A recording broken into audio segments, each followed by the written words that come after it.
Good afternoon mga ka-reels. Ito na ang 5th episode ng ating mga treasure market. Ito ay isang pagong na walang paa.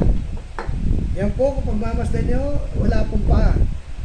Ang kanyang pointers ay ang kanyang nguso, ulo, na nakatuon sa ilalim ng lupa.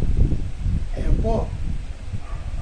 Ang ating pagong na walang paa. Pagmasdan nyo po mabuti. Napakaganda ng ating buried marker. Nahukay sa ilalim ng lupa.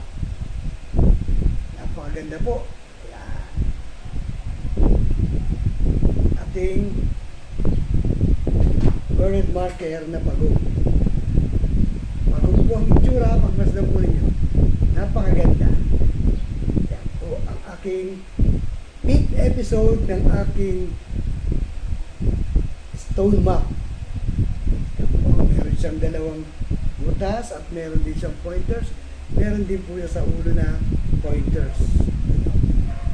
Yan po, napakaganda.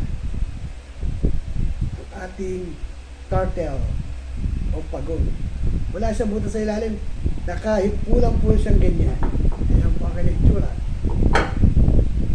Ayan po. Ang ating pagong na walang paa. Po, masdan po rin yung mabuti. Napakaganda. Okay? Maraming salamat. Adios.